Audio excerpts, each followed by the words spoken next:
73 वर्षीय दिल्ली की रहने वाली कविता आचार्य ने जब दरवाजा खोला, उन्हें अंदाजा नहीं था कि दस्तक देने वाले 2 लोग उनकी जान ही ले लेंगे। ये शख्स संजीव पारेख, शायद वो एकमात्र शख्स है जो पुलिस को बता सकता है कि वो 2 लोग जो कविता आचार्य के घर आए थे वो कौन थे। उन 2 लोगों में से एक ये लड़का था जो कत्ल का मकसद ठीक से बता नहीं पा रहा है। नहीं, मुझे डर नहीं लगा। तुम्हें पता था क्या किया जा रहा था? हाँ, मैंने उसके पैर पकड़ के रखे थे ताकि वो स्ट्रगल ना कर सके और वही पड़ी रहे। तुम्हें ये करना सिखाया गया था? हाँ, मैंने वीडियोस देखे थे, कई सारे। कौन से वीडियोस? क्राइम वाले बहुत सारे देखे थे।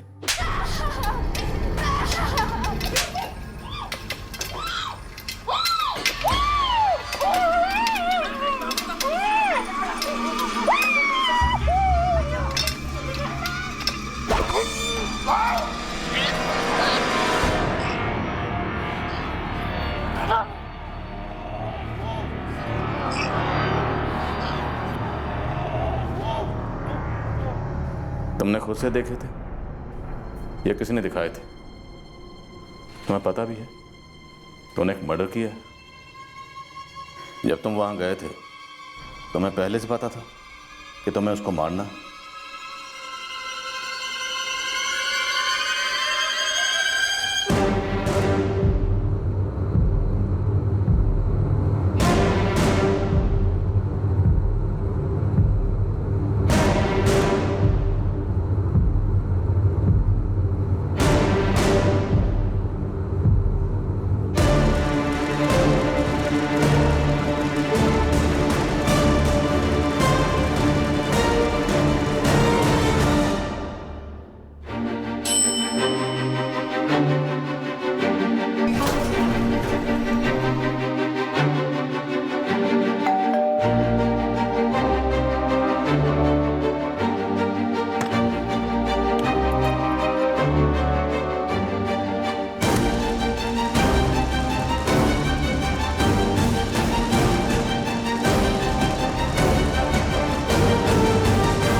दरअसल दिन में 2 बार तो माँ से बात हो जाती थी मेरी, लेकिन आज शाम को फर्स्ट टाइम ऐसा हुआ कि माँ फ़ोन उठा ही नहीं रही थी।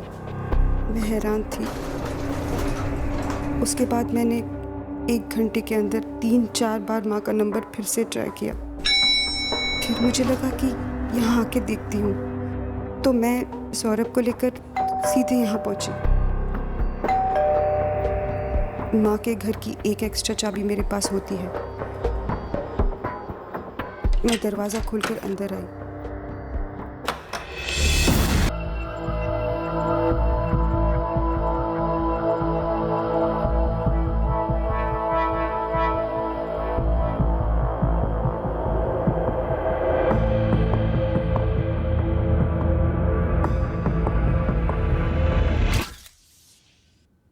पाँच साल पहले हमारे पापा गुजर गए। तब से माँ अकेली ही रहती थी। मेरी छोटी बहन नंदिनी और मैं रोज फोन पर माँ के साथ बात करते थे, आते जाते रहते थे। आज सुबह ही मेरी बात हुई थी माँ के साथ फोन पर। आज शाम को आपकी माँ से कोई मिलने आने वाला था? फोन पे कुछ कहा था उन्होंने? नहीं रहा कि कुछ लौटा है। यहाँ कोई गहने या कैश नहीं रखती थी वो? कुछ कैश पर्स में रखती थी खर्चे के लिए, वो है चुराए नहीं गए। कल शाम के बाद आज सवेरे मैं माँ को कॉल करने ही वाली थी। रोज ही करती थी मैं, लेकिन आज सारे कामों में रह गया। मुझे सच में कोई आइडिया नहीं है मैडम कि आज माँ से मिलने कोई आने वाला था या नहीं। जी सर, मैं तो घर पर ही थी, पर ऐसा ध्यान ही नहीं गया कि उनके घर पे कोई आया या गया होगा। और कविता जी चिल्लाई भी होगी तो शायद बाकी आवाज़ों के बीच हमें सुनाई नहीं दी होगी। दिल्ली में ऐसा कोई दोस्त या रिश्तेदार जिसका यहाँ आना जाना हो? नहीं सर, ऐसा तो कोई रिश्तेदार नहीं। समझ में नहीं आ रहा कि कौन है जो आकर माँ के साथ। ये इधर एंट्री की है, flat number 301 A wing. Vijendra Singh +1 2 लोग आए थे। आए होंगे, मतलब आए हैं। 2:45 पर। जी हाँ। सर, सोसाइटी मैनेजर से बात हुई है। वो बता रहे हैं कि एंट्रेंस का सीसीटीवी चालू है, पर लॉबी का कैमरा काम नहीं कर रहा।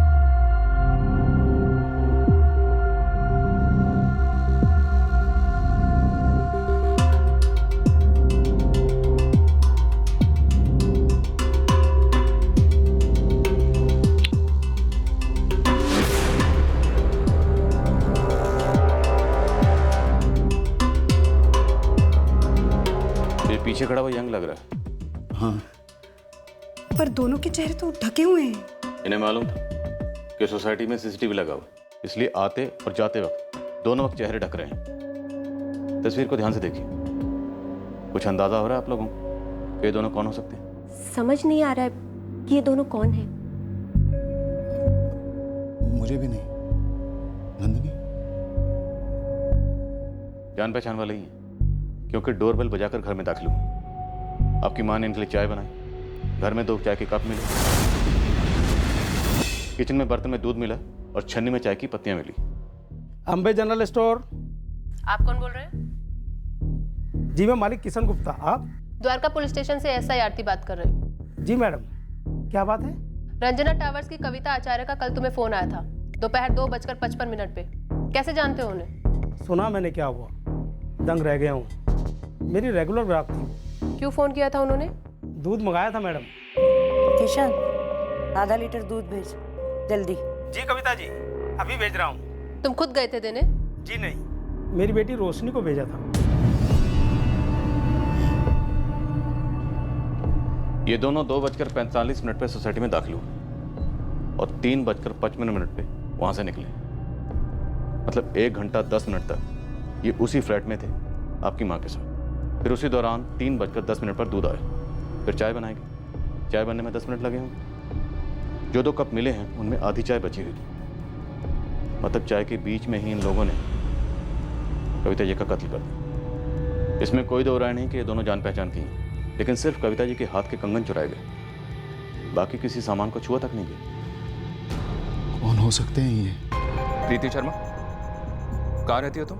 मैं नोएडा में रहती हूँ सर, लेकिन क्या मैं पूछ सकती हूँ कि आपको मेरा नंबर कहाँ से मिला और आप मुझसे इतने सारे सवाल क्यों पूछ रहे हैं? मैं तो कल द्वारका में थी ही नहीं सर। द्वारका में तो मेरा आना जाना ही नहीं है। कविता आचार्य, उनका लड़का प्रवीण आचार्य, बेटी नंदिनी माने, नंदिनी का बेटा सौरभ माने, या प्रवीण आचार्य का बेटा अंकित आचार्य, इनमें से किसी को भी जानती हो तुम? किसी को भी नहीं सर। आप बताएंगे कि बात क्या है? आप मुझे डरा रहे हैं सर। देखो रोशनी, डरो मत, बस ठीक से याद करो और बताओ, जब तुम दूध देने गई थी कविता आचार्य के घर तो तुमने क्या देखा? कुछ नहीं देखा मैडम, मैंने बस डोरबेल बजाई, कविता आंटी ने दरवाज़ा खोला और मैंने उन्हें दूध का पैकेट दे दिया। अंदर बैठे किसी आदमी को नहीं देखा? जी नहीं देखा, और वैसे भी कविता आंटी ने बहुत थोड़ा ही दरवाज़ा खोला था। और अजीब बात तो ये थी कि कविता आंटी मुझ पर गुस्सा हो रही थी। तुझ पर? क्यों? क्या पता मैडम, मैं पहले जब भी जाती थी तो कविता आंटी मुस्कुराकर बातें करती थी और थैंक यू बेटा भी बोलती थी, लेकिन कल कुछ तो अलग था। क्या रोशनी, कितनी देर लगा दी तुमने? मेहमान मेरे कब के आके बैठे हैं, चाय नहीं बना पा रही हूँ मैं। आधा लीटर दूध लाने में इतना टाइम लगता है क्या? लेकिन कविता आंटी को इतनी चिड़चिड़ी मैंने पहली बार देखा था। ये दोनों थे अंदर? बोला ना मैडम, कविता आंटी ने बहुत थोड़ा ही दरवाज़ा खोला था, अंदर देखने का कोई चांस ही नहीं था। और वैसे भी मैं अंदर जाके देखती ही क्या बिना मतलब के। सब हो सकता है वो पहले भी आए होंगे, लेकिन मुझे याद नहीं है सर। मोहित कनौजिया, इन दोनों ने झूठे नाम लिखे और ऐसे ही मनगढ़ंत कोई फ़ोन नंबर भी लिख दिया। अब मुझे कैसे पता चलेगा सर? क्यों? जब कोई बिल्डिंग में आता है तो पूछते नहीं उससे कौन से फ्लैट में जा रहा है, किस काम से जा रहा है? सच बोलूँ तो वो जिस अंदाज में आए थे और आकर डायरेक्ट रजिस्टर में लिखने लगे, मुझे लगा कोई जान पहचान वाले होंगे, पहले भी आए होंगे। सिर्फ 1 घंटा तक अंदर थे। कविता जी ने उनको चाय बनाकर पिलाई। प्रवीण या नंदिनी को कुछ तो खबर होनी चाहिए कि वो कौन हो सकते थे। और सब जिस तरह से वो चल के आए, जैसे वो पेश आ रहे थे, शक करने जैसा कुछ लगा नहीं साहब। जी नहीं, हमें नहीं लगता कि हमने इन्हें पहले कभी देखा है, लेकिन नाम नंबर गलत दिया है, मतलब गलत इरादे से तो आए थे ना। बिल्कुल सही पकड़ा आपने, नाम विजेंद्र सिंह लिखा, लेकिन आचार्य परिवार ऐसे किसी भी आदमी को नहीं जानता, और वो नंबर भी किसी नोएडा की प्रीति शर्मा का निकला, जो इस परिवार को नहीं जानते। नहीं पापा, मैं किसी प्रीति शर्मा को नहीं जानता। वो कॉलेज में पढ़ती है अंकित, नोएडा में। पापा, मेरी नोएडा के कॉलेज में पढ़ने वाली लड़की से क्या जान पहचान होगी? नहीं मम्मी, हमारे ग्रुप में कोई प्रीति शर्मा नहीं है, और अगर होती भी तो मैं थोड़ी ना ऐसा बोलता कि नानी घर पे अकेले जा जाके उसका मर्डर कर दे। इन्हें देखा है कभी? जानता है इन्हें? नहीं मम्मी, नहीं जानता। नहीं मैडम, मैं इन दोनों में से किसी को भी नहीं जानती हूँ। हो सकता है इन्होंने ऐसे कोई नंबर लिख दिया हो और निकला मेरा नंबर। आपके उन सर ने फोन किया था, तब भी मैंने उन्हें यही कहा था। देखिए मैम, मेरी बेटी को कोई फंसा रहा है। प्रीति जो कह रही है कि ऐसे ही लिख दिया होगा, हो सकता है ये बात सच हो। लेकिन एक बात बताओ प्रीति, तुम्हें कोई किसी भी तरह से फंसाना चाहेगा? नो मैडम, मेरा तो किसी के साथ कोई पंगा ही नहीं है। कॉलेज जाती हूँ, घर आती हूँ, बस। किसी दूसरे कॉलेज में या ऑनलाइन ग्रुप में सौरभ माने या अंकित आचार्य नाम के बंदे से कांटेक्ट में आई हो? मैं आपकी कलीग को पहले ही बता चुकी हूँ कि मैं नहीं जानती हूँ मैम। देखिए मैडम, एक औरत की जान गई है, इसका हमें बहुत दुख है, पर प्लीज इस मामले में आप मेरी... सिर्फ कलाई से सोने के कंगन चुराए गए, चोरी वाले एंगल की तरफ गुमराह करने की कोशिश की गई। ये 73 साल की थी, किसी पहचान वाले ने घर के अंदर आकर ऐसे मार दिया।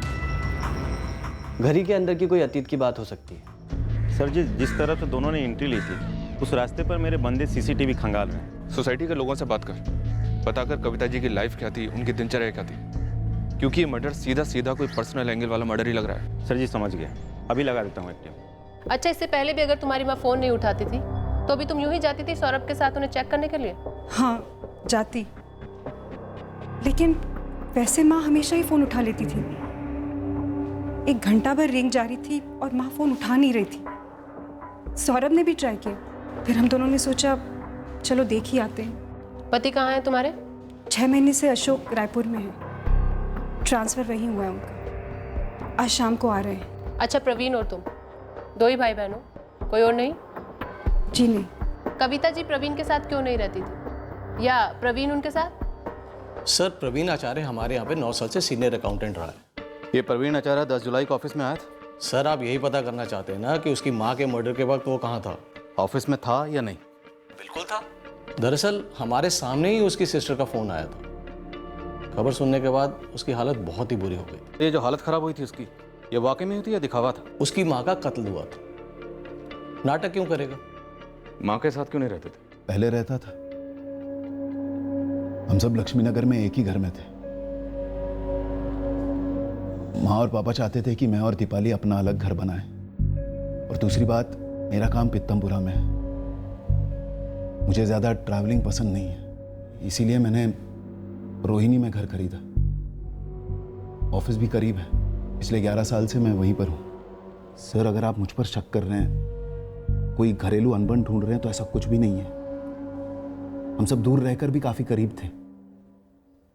नंदिनी, मैं, माँ और हमारी फैमिलीज।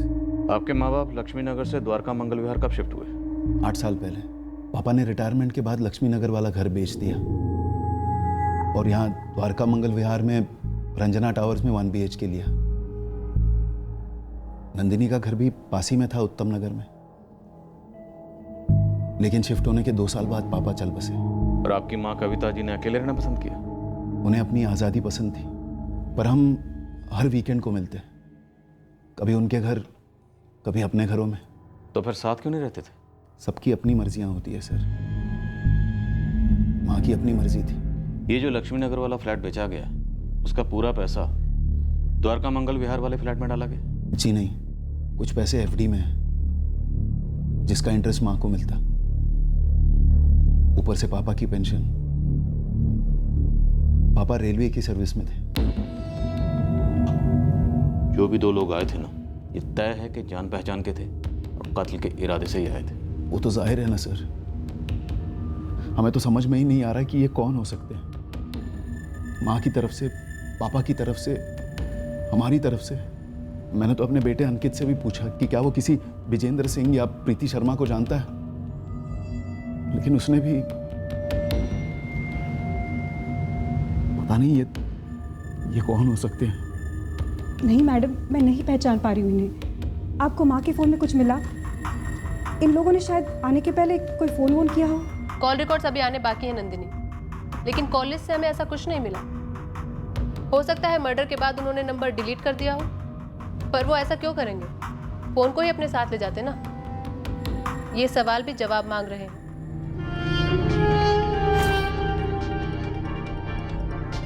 कविता आचार्य की फैमिली और सोसाइटी वालों के अनुसार कविता अकेले रहना पसंद करती, अपने में रहती।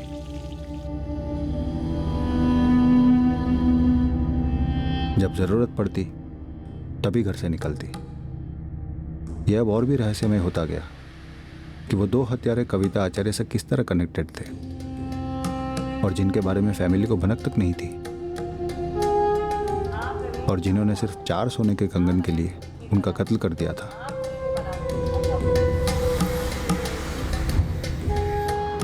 कविता की मीट सरिता जायसवाल से भी पूछताछ हुई। वही एक थी जो कविता के घर रोज आती जाती। मैडम मैं इन्हें नहीं पहचान पा रही हूँ।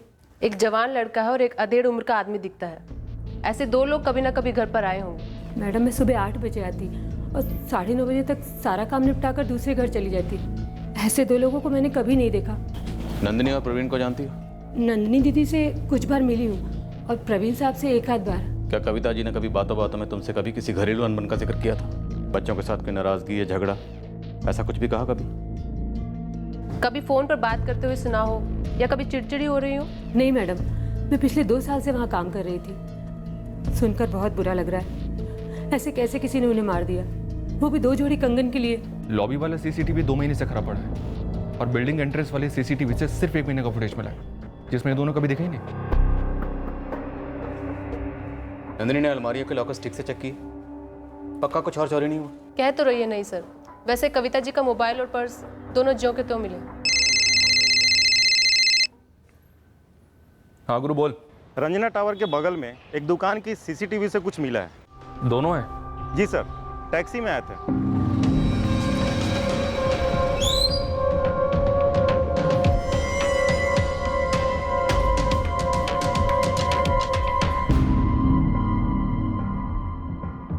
वही है दोनों, बिना कैप के। इसमें भी चेहरे साफ नहीं है। इस गली से एक और राइट लेने के बाद लगभग 5-7 मिनट पैदल चलने पर रंजना टावर से उसी सीसीटीवी से एक और फोटो।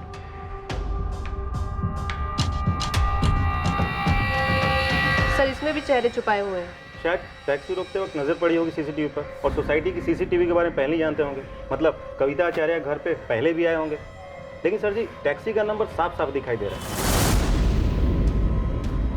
मेरे बंदे टैक्सी वाले को ढूंढ रहे, शायद वो बता सके कि कहाँ से उठाई थी सवारी इन दोनों की। जैसे कुछ खबर मिलती है फौरन इत्तला कर। दीपक, जब तक टैक्सी वाला हाथ लगता है, तुम प्रवीण के बेटे अंकित और नंदिनी के बेटे सौरभ दोनों पर नजर रखो। इन दोनों कातिलों में से ये लड़का जवान लगता है इसकी। ये कंगन चोरी वाला एंगल मुझे शुरू से अटपटा लग रहा है। ये दोनों उस घर पर तकरीबन 1 घंटा 10 मिनट तक थे, फिर भी सिर्फ कंगन चुराए और कुछ भी नहीं। सर इस लड़के के साथ जो आदमी था वो हो सकता है ये कविता आचार्य उस लड़के को जानती हो और वह लड़का उस आदमी को अपने साथ लेकर आया हो।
कौन, ये तुम्हारी खुद की गाड़ी है? तुम अकेले चलाते हो? हाँ,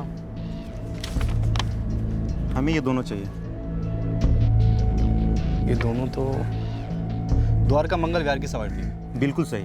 रंजना टावर्स की बाजू वाली गली में 10 जुलाई दोपहर 2:35 को तुमने इन्हें छोड़ा था। उठाया कहाँ से था? नवादा मेट्रो स्टेशन से। पक्का वहीं से? हाँ, दोपहर के समय मैं नवादा मेट्रो स्टेशन पर गाड़ी लगाता हूँ।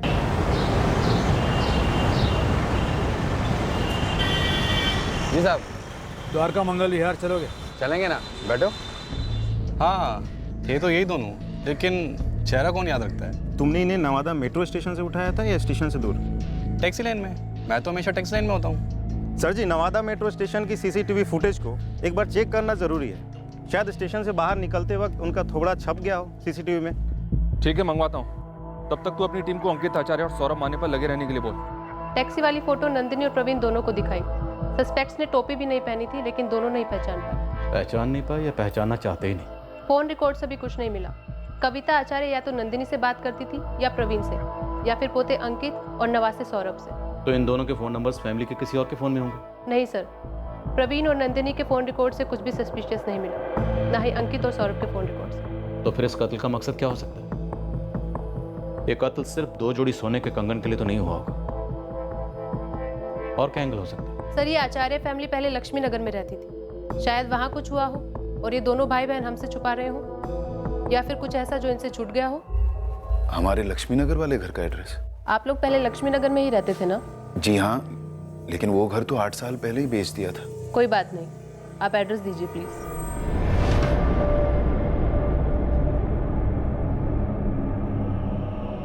नंदिनी, पुलिस ने लक्ष्मी नगर वाले घर का एड्रेस लिया।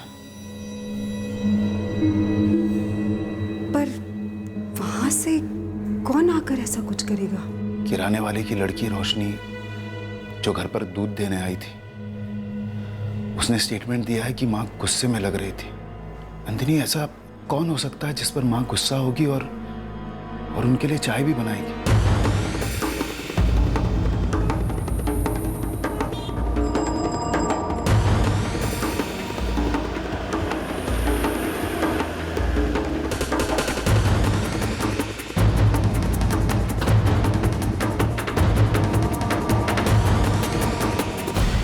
कल हम अंतिम संस्कार में गए हुए थे। बहुत ही दुख हुआ मैडम। अभी यकीन नहीं हो रहा है कि कविता जी के साथ ये सब कुछ हो गया। हमें बताया गया जब आचार्य परिवार यहाँ रहता था तो गणेश जी आप और दिव्या जी आप दोनों उनके काफी करीब थे। सालों की दोस्ती थी, एक परिवार जैसे। जब वो लोग यहाँ से अपना घर बेच कर गए थे तो बहुत तकलीफ हुई थी हम लोगों को। बहुत ही अच्छे लोग थे मुकेश जी और कविता जी। ये किसने किया है मैडम? इन्होंने।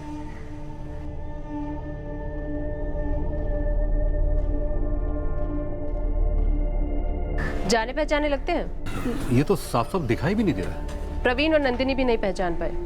एक बात तो पक्की है, ये दोनों या इनमें से कोई एक कविता जी को बहुत अच्छे से जानते थे। कविता जी ने इन्हें चाय भी पिलाई थी। अपने संजीव जी? क्या वो बता सकेंगे? उनका मुकेश जी के घर काफी आना जाना था।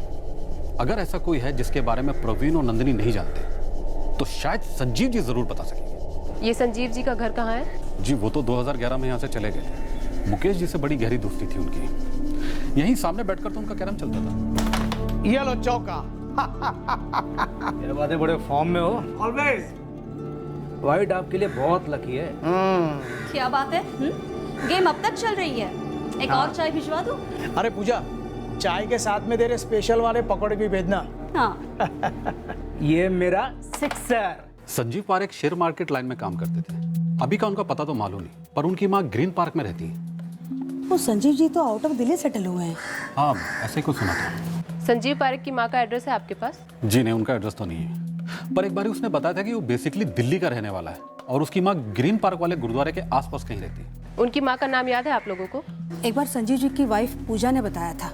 सावित्री नाम है, सावित्री पारेख। कोई संजीव पारेख जो आपके पिताजी के अच्छे खासे दोस्त हुआ करते थे लक्ष्मी नगर में। हम उन्हें ट्रेस कर रहे हैं, शायद वो इन दोनों के बारे में कुछ बता पाए।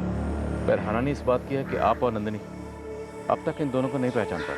हम भी यही सोचकर काफी परेशान हैं सर। एक एक रिश्तेदार, दूर का ही सही, सभी के बारे में सोच रहे हैं। कहीं कोई ऐसा रिश्तेदार तो नहीं जिसके टच में हम ना हो पर माँ हो। ऊपर से मुझे अजीब लग रहा है कि आपको माँ के फ़ोन रिकॉर्ड से भी क्यों कुछ नहीं मिला। कम से कम इन दोनों के चेहरे अगर साफ दिख जाए तो हम अंदाज़ा लगा पाए कि ये दोनों हैं कौन। लगे हुए हैं सर। 2 कांस्टेबल्स लगातार बैठकर दोनों प्लेटफॉर्म्स का फुटेज छांट रहे हैं। सांगवान स्पीड बढ़ानी ही पड़ेगी। टाइम फ्रेम भी तो दिया मैंने कि कितने बजे के आसपास ये दोनों स्टेशन पर होंगे। जी सर, कल सुबह तक का टाइम दो सर प्लीज।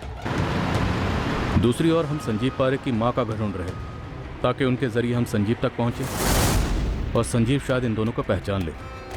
हमने इलाके के सारे ज्वेलर्स को कविता आचार्य के कंगन के फोटोग्राफ्स पहुंचा दिए ताकि अगर कातिलों ने बेचने आए तो हमें तुरंत इन्फॉर्मेशन मिल सके। हमारी तकदीर अच्छी थी कि हम संजीव पारेख का घर ढूंढ पाए ग्रीन पार्क।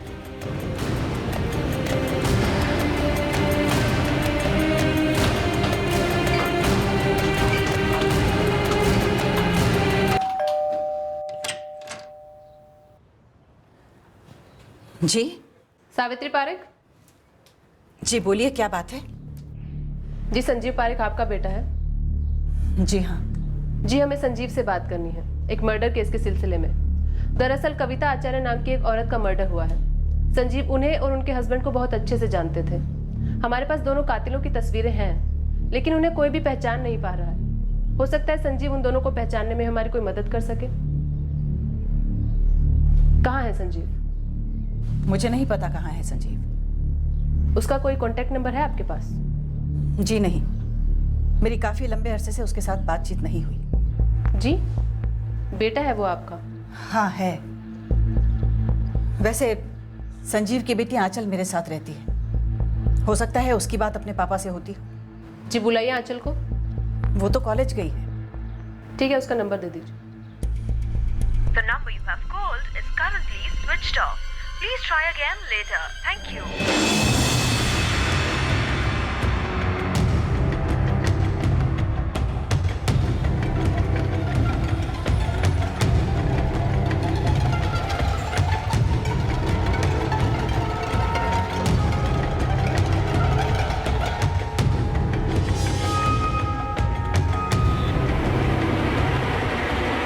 हमने कविता आचार्य के पोते अंकित आचार्य और नाती सौरभ माने पर कड़ी नजर रखी। कत्ल के दिन 10 जुलाई को वो दोनों कहाँ थे, क्या कर रहे थे, हर एक डिटेल निकाली, पर हमें अब तक उन दोनों के खिलाफ कुछ भी नहीं मिला था।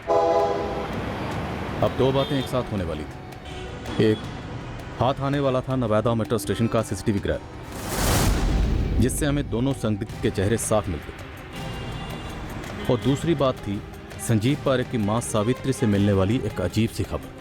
सावित्री जी, मैंने आंचल को फोन किया था, उसका फोन लगा ही नहीं। मैंने मैसेज भी ड्रॉप किया लेकिन अभी तक कोई जवाब नहीं आया है। अरे मैडम, मैं तो खुद ही आंचल को लेके परेशान हूँ। वो ना तो कॉलेज से घर लौटी है और नहीं उसका फोन लग रहा है। मैंने उसकी सहेलियों से बात की तो उन्होंने कहा कि वो कॉलेज के बाद तुरंत निकल गई थी और सबको लगा कि वो रोज की तरह घर गई होगी, पर नहीं। मैंने अपने छोटे बेटे राजीव से भी बात की लेकिन वो कहीं नहीं है।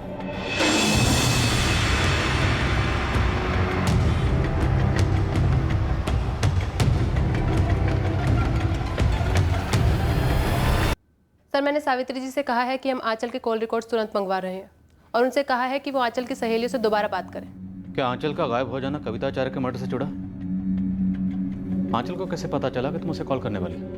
सर, सावित्री जी के अलावा तो किसी को भी नहीं पता था कि मैं आंचल को कॉल करने वाली हूँ। और सावित्री जी ने यह कहा कि वो संजीव के टच में नहीं है, आंचल हो सकती है। जी सर।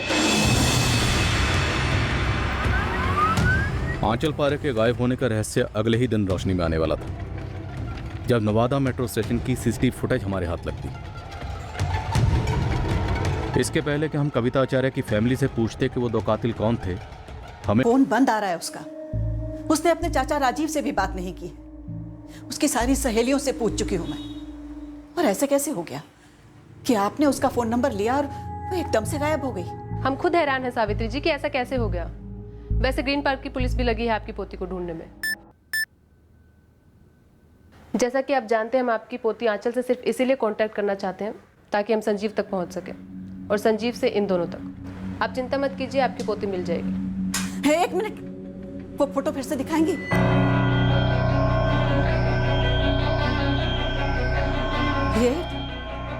ये तो मेरा बेटा संजीव है और साथ में मेरा पोता समीर, आंचल का छोटा भाई।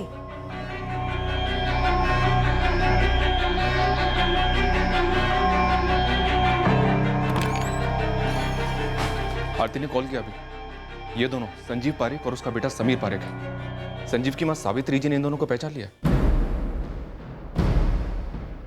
आप लोगों ने नहीं पहचाना? लक्ष्मी नगर में आपके पड़ोसी रह चुके हैं। हाँ सर, पर हमारे वहाँ से निकल जाने के बाद ये लोग वहाँ आए होंगे। हाँ, मैं तो कभी नहीं मिली इनसे, ना माँ पापा से कभी सुना है इनके बारे में।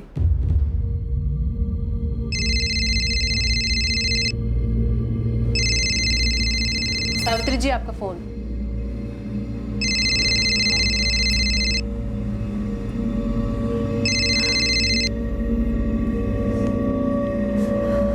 हेलो माँ, मैंने अभी आंचल के नंबर पे फोन किया था।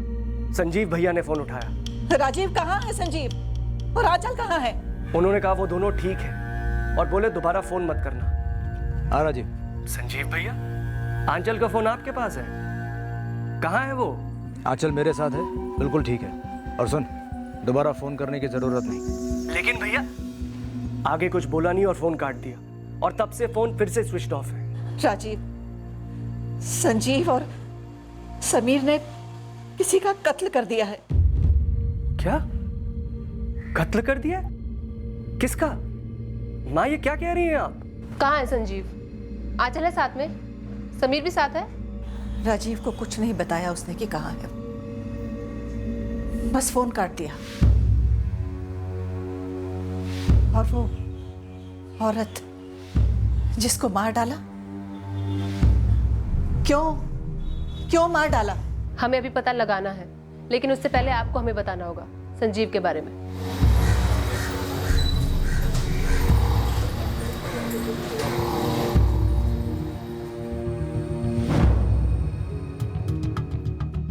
गणेश भाई, ये संजीव पारेख और उसके बेटे ने मां को क्यों मार डाला होगा? मुझे नहीं पता प्रवीण। ये संजीव तो काफी करीब था तुम्हारे मम्मी पापा के। इसकी कविता जी के साथ ऐसी क्या दुश्मनी हो गई? अब आधा मेट्रो स्टेशन से बाहर आए और फिर टैक्सी लेकर द्वारका मंगल विहार तक आए और कविता जी की सोसाइटी से कुछ दूरी पर उतर गए और फिर चेहरा छुपाकर सोसाइटी के रजिस्टर में फर्जी नाम और फर्जी नंबर लिखकर फ्लैट तक पहुंचे। फिर वही कर गए जो करने आए थे, कविता आचार्य का कत्ल। मुझे कोई कारण नहीं दिख रहा सर, इतनी अच्छी दोस्ती थी। संजीव की बेटी आंचल भी गायब हुई कल, और अब वो संजीव के ही साथ है। गणेश भाई, इस संजीव पारेख का माँ पापा से कोई झगड़ा हुआ था क्या? नहीं, होता तो इन्हें हम पहले बता देते। सर, मैं सावित्री पारेख और संजीव के छोटे भाई राजीव पारेख के साथ वहाँ आ रही हूँ। ये लोग कह रहे हैं इन्हें कोई आइडिया नहीं संजीव ने ऐसा क्यों किया। ठीक है, हम उनसे पता करते हैं कि संजीव अपने बेटे समीर और बेटी आंचल को लेकर कहाँ जा सकता है। तुम उनसे पता करो संजीव की पत्नी पूजा कहाँ है। पूछा मैंने सर। सावित्री जी कह रही हैं कि पूजा संजीव को 3 साल पहले ही छोड़ चुकी थी। गणेश जी, दिव्या जी, पूजा ने 3 साल पहले संजीव को छोड़ा। आप लोगों को कुछ आइडिया है कि पूजा इस वक्त कहाँ हो सकती है? हमें कैसे पता होगा सर? हमें तो ये भी पता नहीं था कि पूजा ने छोड़ दिया। कविता जी ने आप दोनों से संजीव पारेख का कभी जिक्र नहीं किया? नहीं सर, मुझसे तो कभी नहीं किया। मुझसे भी नहीं, पर ऐसी भी क्या अनबन, कितनी भयंकर तरीके से माँ को।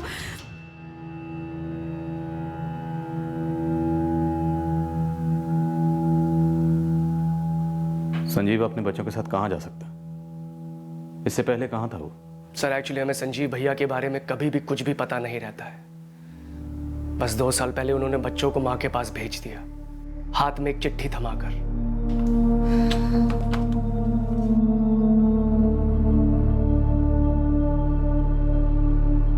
मैं शहर के बाहर जा रहा हूँ। माँ, तुम समीर और आंचल की देखभाल करना। मुझे मालूम है आप मुझसे नाराज हो, लेकिन बच्चे मासूम हैं। आपके पोता और पोती हैं, उनके साथ उनके मार्कशीट्स भी हैं। अगर राजीव और आप उनको आगे कॉलेज पढ़ाओगे तो उनके लिए अच्छा होगा। संजीव। और उस चिट्ठी में कोई अफसोस कुछ नहीं था, ना थैंक यू ना सॉरी, बस एक रिक्वेस्ट थी। ऑर्डर ही समझिए कि आंचल और समीर की देखभाल हम लोग करें। फिर माँ ने देखभाल शुरू की, मैंने भी मदद की, स्कूल में एडमिशन वगैरह करवाया। खून है हमारा, फिर अचानक 6 महीना पहले संजीव भैया आए और समीर को लेकर चले गए, पढ़ाई वढ़ाई सब छुड़वा कर। क्यों ले जा रहा है, क्यों पढ़ाई छुड़वा रहा है, कुछ भी नहीं बताया। बस ले गया समीर को, और अब ऐसे ही अचानक आंचल को लेकर चला गया बिन बताए।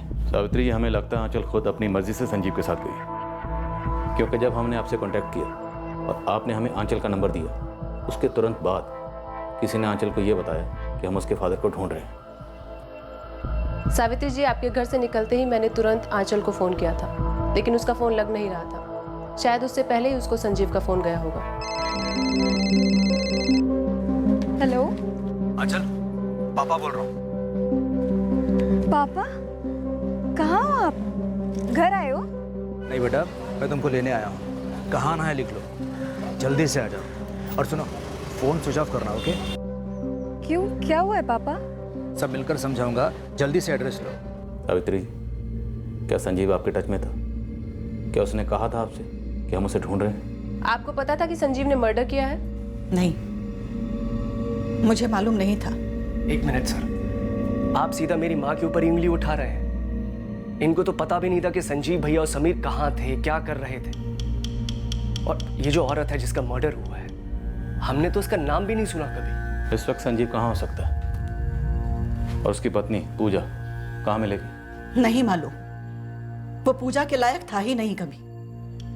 वो किसी औरत के लायक नहीं था जो कभी उसकी जिंदगी में आई थी। देखिए, मेरा बेटा संजीव, मैंने जाना उसे जरूर है, लेकिन वो ऐसा कैसे हो गया, क्यों हो गया, क्या हो गया, आज तक समझ नहीं पाई हूं मैं उसको। एक बूढ़ी औरत को मार डाला उसने, मार डाला, और साथ में समीर को शामिल किया। कितना छोटा है समीर। मैं मां होते हुए भी अपने बेटे संजीव को आज तक नहीं समझ पाई कि किस मिट्टी का बना हुआ है वो। संजीव पारेख चिकनी चुपड़ी बातें करता। वो अपने रुतबे से लोगों का विश्वास और दिल जीत लेता, उन पर पकड़ जमा लेता और अपनी बातों के लपेटे में लेकर उसके शेयर बाजार के इन्वेस्टमेंट्स के लिए उनसे पैसे निकलवाता, फिर उन्हें ठगता, उनके साथ फ्रॉड करता और फिर नए शिकार की तलाश करता। सालों पहले जब वो हैदराबाद में अपनी हेरा फेरी के कारोबार में पैर जमा रहा था, तब वो अमृतसर की गुरप्रीत कौर से मिला और उससे शादी करने के पीछे भी उसका एक ठोस मकसद था। गुरप्रीत का पिता एक रईस आदमी था और इसकी वजह से संजीव को रहने की जगह आराम से मिल गई। उसका पहला बच्चा लड़का था जो गुरप्रीत से हुआ था और उसे गुरप्रीत को जया नायडू के लिए छोड़ने में ज्यादा समय नहीं लगा। एक तो वो हमारे जात की नहीं थी, ऊपर से डिवोर्सी थी। पति छोड़ा था उसने अपना, घर तोड़ा था अपना संजीव के लिए। मुझे वो शादी कभी मंजूर नहीं थी। ऊपर से डिवोर्सी थी, पति छोड़ा था उसने अपना, घर तोड़ा था अपना संजीव के लिए। मुझे वो शादी कभी मंजूर नहीं थी। और संजीव, वो तो कितने ही दिनों से हमसे दूर था, कभी फोन तक नहीं करता था हमें। और फिर एक दिन धमक गया अचानक। मैंने उन्हें घर में दाखिल नहीं होने दिया क्योंकि वो शादी मुझे कतई मंजूर नहीं थी। आंचल और समीर दोनों जया से हुए थे, लेकिन जब उसने संजीव को छोड़ा तो हमें पता भी नहीं चला। फिर उनकी लाइफ में पूजा आई। हमें तो ये भी नहीं पता था कि संजीव भैया यहाँ दिल्ली में रहते हैं या दुनिया के किसी और कोने में। नमस्ते माँ जी, मैं पूजा। फिर 2 साल पहले वो आंचल और समीर को मेरे पास छोड़कर चला गया। तब पता चला कि पूजा, जिसे बच्चे अपनी माँ समझते थे, वो भी संजीव को छोड़कर चली गई। और संजीव की जिंदगी में एक नई लड़की आई, मानसी बनर्जी। और वो तो आंचल से उम्र में थोड़ी ही बड़ी थी। आंचल, समीर, मानसी से मिलो। हाय आंचल। हाय समीर। अब से ये हमारे साथ ही रहेंगी। ये मानसी बनर्जी, ये भी इस मर्डर प्लान में शामिल हो सकती है? इसका कोई नंबर या एड्रेस है आपके पास? मुझे नहीं पता सर, हमें संजीव भैया के बारे में कुछ भी नहीं पता है। वो जो भी नंबर यूज कर रहा था आप लोगों से बात करने के लिए, वो नंबर दीजिए। मेरे पास उनका मोबाइल नंबर नहीं है और मुझे नहीं लगता कि भैया मोबाइल फोन यूज भी करते हैं। अब ये मानना थोड़ा मुश्किल है, आज की डेट में आपका भाई संजीव मोबाइल फोन यूज नहीं करता। संजीव के बारे में कुछ भी मानना आसान नहीं रहा है कभी। सावित्री जी, आपका बेटा उसके निजी मामलों से अलग अब एक खूनी भी है, इसलिए आपको और राजीव आपको हमें कोई तो ऐसी लीड देनी होगी जिससे हम उस तक पहुंच पाए। उसने आपके पोते समीर को एक कत्ल में शामिल किया, अब आंचल भी उसके पास। हमारा उस तक जल्द से जल्द पहुंचना जरूरी है।